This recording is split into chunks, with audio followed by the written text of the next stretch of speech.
Dans un appartement discret de la capitale espagnole, 3 hommes, Raoul Salan, Pierre Lagaillarde et Jean-Jacques Susini, fondent une organisation clandestine, l'OAS, l'Organisation de l'Armée secrète. Ce groupe paramilitaire deviendra une des plus dangereuses organisations terroristes en lutte contre l'État français. Son objectif, le maintien de l'Algérie française. Son ennemi juré, Charles de Gaulle.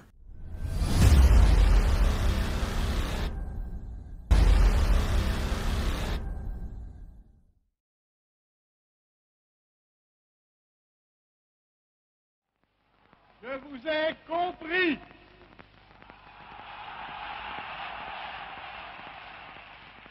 Cette phrase prononcée par De Gaulle devant la foule émeut profondément les partisans de l'Algérie française. Ils sont convaincus que le général, revenu aux affaires depuis moins d'1 mois, est de leur côté.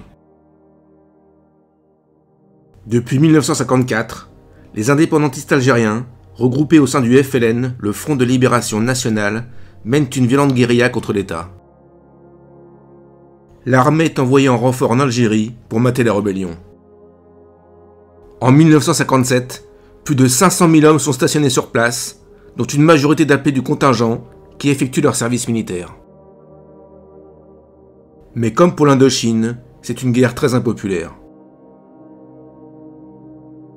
Les gouvernements successifs de la 4ème République ont été incapables de stabiliser la situation, hésitant entre la répression la plus dure et la négociation avec les rebelles. Lorsque De Gaulle revient au pouvoir en mai 1958, un vent d'espoir souffle pour les partisans de l'Algérie française. Mais ils oublient un peu vite qu'il a également insisté sur l'égalité des droits entre Européens et musulmans et sur le fait que l'avenir de l'Algérie dépendra du vote de ses habitants. Lorsqu'un an plus tard, il propose l'autodétermination, c'est l'incrédulité. Et quand l'Assemblée nationale valide cette politique, c'est la colère. Une partie de l'armée se sent trahie, elle qui a réussi à neutraliser presque entièrement le FLN. Les généraux craignent que la victoire militaire se transforme en défaite politique. Le 8 janvier 1961, lors d'un référendum, les électeurs se prononcent à 75% favorables à l'autodétermination. Les militaires décident alors de réagir. Le 22 avril, les généraux Salan, Chasles, Jouhaud et Zeller tentent de prendre le pouvoir par la force à Alger.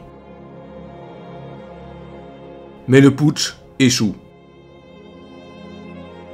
Les appelés du contingent refusent de les suivre. Ils ont obéi à De Gaulle, qui leur a demandé de lui rester fidèles. La plupart des insurgés désertent et entrent dans la clandestinité. Dès lors, l'OAS va passer à l'action. 12 commandos, baptisés Delta, sont mis sur pied et placés sous le commandement du lieutenant de Gueldre. Dès le mois de mai, les attentats débutent à Alger. Attentats à la grenade dans des cafés, embuscades contre l'armée, assassinats de militants gaullistes et de policiers. La devise de l'organisation est claire. L'OAS frappe où elle veut, quand elle veut. Y compris en métropole, où les attentats meurtriers se multiplient. Mais leur cible principale reste De Gaulle, objet de toute leur haine. Un commando chargé de l'assassiner est mis sur pied. À sa tête, un certain Jean-Marie Bastien-Thierry, 35 ans, polytechnicien, lieutenant-colonel dans l'armée de l'air. Gaulliste de la première heure, il n'a pas supporté le revirement du chef de l'État sur la question algérienne. C'est un jeune homme pieux, très motivé, se sentant investi d'une mission divine. Mais c'est un ingénieur de formation, il n'a pas les compétences pour monter des opérations militaires commando, ce qui va avoir des conséquences.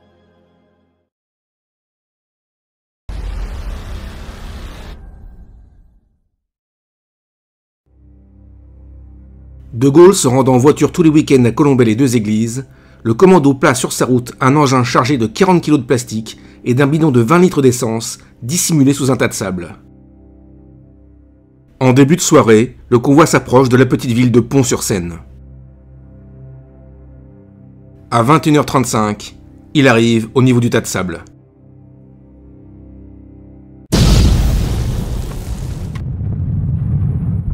Le chauffeur du général, Francis Maroux, accélère immédiatement pour éviter les retombées. Miraculeusement, tout le monde est indemne.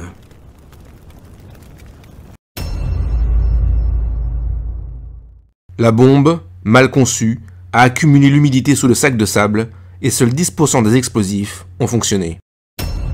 Elle était restée plus d'une semaine sous le sac de sable, un délai beaucoup trop long. C'est l'une des erreurs du plan de Bastien Thierry. Il y en aura d'autres qu'il paiera très cher. Les auteurs de l'attentat sont rapidement appréhendés, dont Armand Belvisi, qui a supervisé l'opération, et Martial de Villemandy, qui a appuyé sur le détonateur de la charge explosive. Ils seront condamnés à la réclusion criminelle à perpétuité. L'arrestation des membres du commando porte un coup dur à l'OAS, qui perd plusieurs soldats de valeur. En outre, s'il est encore soutenu par la population française d'Algérie, ces nombreux attentats, souvent aveugles, ne font qu'aggraver son rejet par l'opinion publique. Pour autant, Bastien Thierry ne se décourage pas. Il monte un nouveau commando, avec notamment Alain de Bougrenet de la Tocnay, alias Max, officier d'artillerie déserteur, et Georges Vatin, dit La Boiteuse, un ancien légionnaire. Il prépare plusieurs plans, mais ils y sont déjoués à chaque fois, car le SDEC, les services secrets français, ont réussi à infiltrer l'OAS. L'État est bien résolu à mener une guerre totale à l'organisation terroriste. Les arrestations se multiplient. Le 18 mars 1962, les accords d'Évian sont signés. Ils sont approuvés par la population à 90% lors d'un référendum le 8 avril. L'indépendance de l'Algérie est prévue pour le 5 juillet. Entre-temps, le général Salan est arrêté le 20 avril. Tout est fini pour les partisans de l'Algérie française. Pourtant, Bastien Thierry s'obstine. Il a été profondément choqué par le massacre de la rue d'Isly en mars, lorsqu'une manifestation pacifique de soutien à l'OAS est réprimée dans le sang par l'armée. Et il est bouleversé par les images de ces pieds noirs quittant leur terre natale pour rejoindre la métropole, choisissant la valise plutôt que le cercueil. Sachant que De Gaulle prend désormais l'avion pour rejoindre Colombey les deux églises, il décide de monter une embuscade sur le chemin entre le palais d'Élysée et l'aérodrome de Villacoublay. Quelle que soit la route qu'ils prennent, le convoi passera fatalement par le carrefour du Petit Clamart. C'est le lieu qui est choisi pour l'attentat.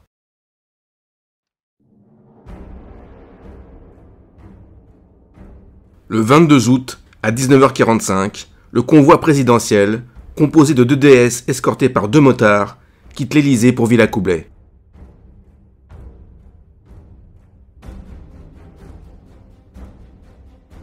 De Gaulle est dans la première voiture, avec son épouse à ses côtés, son gendre Alain de Boissieu à l'avant, et Francis Maroux au volant, comme d'habitude.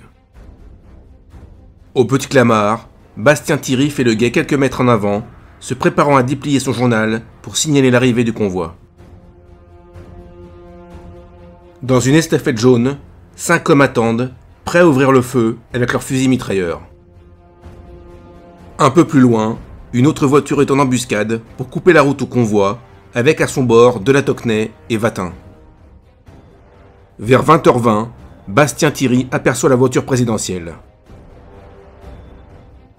Il ouvre son journal, mais à cause de la mauvaise visibilité, les hommes dans l'estafette jaune ne l'aperçoivent pas tout de suite. Lorsqu'ils ouvrent le capot, le convoi est déjà à leur hauteur.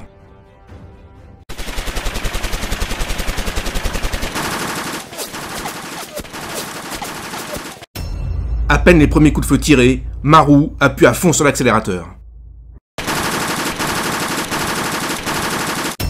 La voiture de Vatin et la Tocnay est surprise et ne parvient pas à lui couper la route. Mais Vatin parvient à l'aligner. Maroux accélère encore et cède ses poursuivants.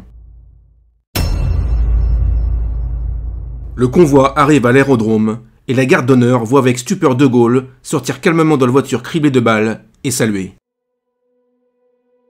Sur les 187 balles tirées par le commando, 14 ont atteint la déesse présidentielle, dont plusieurs à hauteur des visages de De Gaulle et de son épouse.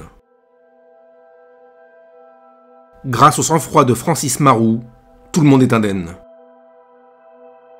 Selon De Boissieu, l'opération a été très mal montée. Bastien Thierry n'a pas pris en compte le manque de visibilité à cette heure du soir, les angles de tir ont été mal choisis, et il a sous-estimé la réactivité du chauffeur et de l'escorte. À peine l'attentat a-t-il eu lieu qu'une gigantesque chasse à l'homme est lancée à travers toute la France.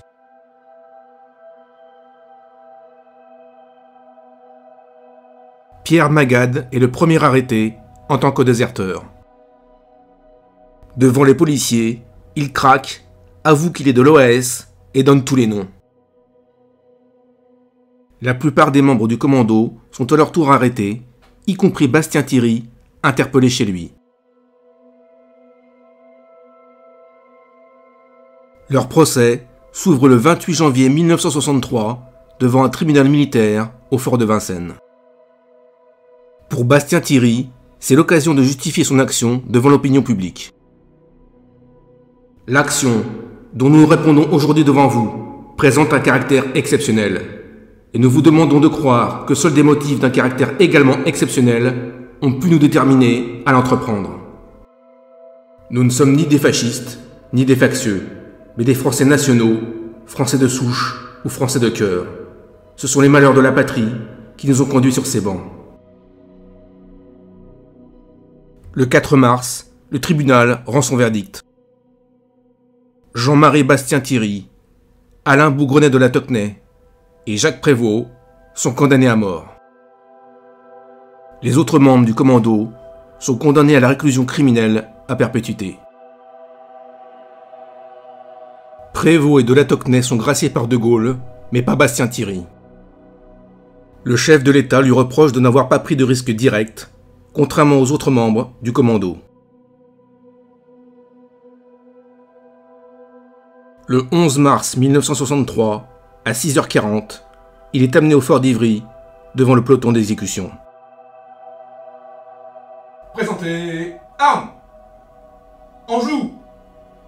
Feu. Il est le dernier condamné à mort en France à être fusillé.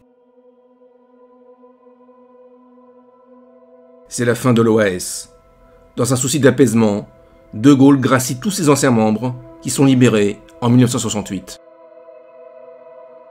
Ces soldats perdus ont mené une lutte désespérée, répondant plus à un sentiment de trahison et d'injustice qu'à un calcul politique.